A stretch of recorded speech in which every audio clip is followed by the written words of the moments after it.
Hi అండి, అందరికీ నమస్కారం. Welcome to Vijji's vlog. ఆహారం, ఆరోగ్యం, ఆధ్యాత్మికం. ఈ వీడియోలో శివపురాణంలోని కుమారఖండం గురించి తెలుసుకుందాం. కుమారఖండము చదవడం లేదా వినడం వలన ధైర్యము, శక్తి, జ్ఞానము పెరుగుతుంది. మనలోని భయం, అయోమయం, నిరుత్సాహం అన్నీ తొలగిపోతాయి.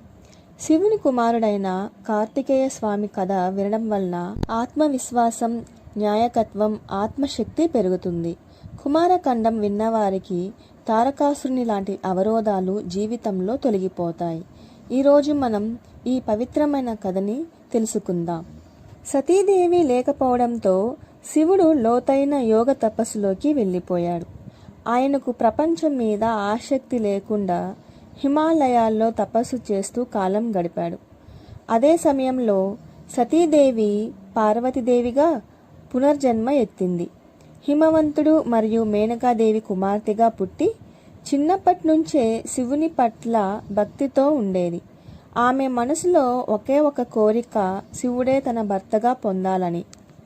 ఇంకోవైపు తారకాసురుడు అనే మహారాక్షసుడు దేవతలను, మానవులను, ఋషులను బాధించేవాడు.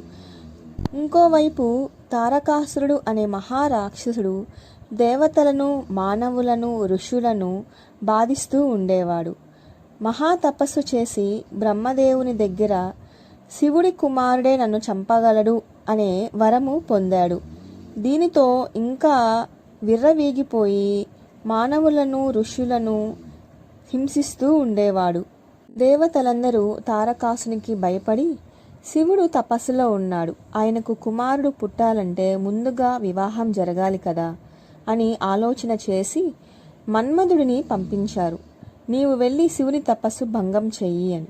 మన్మధుడు వసంత ఋతువులతో పాటు కైలాసానికి చేరాడు. పూల బాణాలను శివునిపై విసిరాడు. ఆ బాణాలు శివుని తపస్సు మధ్యలో తగిలాయి. శివుడు కోపంతో మూడో కన్ను తెరిచి మన్మధుడిని భస్మం చేశాడు. దేవతలందరూ భయపడి శివుని వద్దకు వెళ్ళి, ప్రభు క్షమించండి, ఈ సమస్త ధర్మ రక్షణ కోసం మాత్రమే అని వినయంగా ప్రార్థించారు. అప్పుడు శివుడు పార్వతీదేవిని చూసి, ఆమె భక్తి, తపస్సు, పవిత్రతను చూసి మంత్రముగ్ధుడయ్యాడు. ఆమెను ఆశీర్వదించి అర్ధాంగిగా స్వీకరించాడు.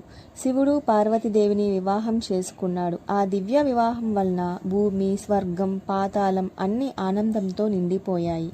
వారికి కుమారస్వామి జన్మించి దేవతల సేనాధిపతిగా మారి తారకాసుని యుద్ధరంగంలో సంహరించాడు. నెక్స్ట్ వీడియో యుద్ధఖండంలో కుమారస్వామి ఎలా జన్మించాడు, తారకాసుని ఏ విధంగా వధించాడో క్లుప్తంగా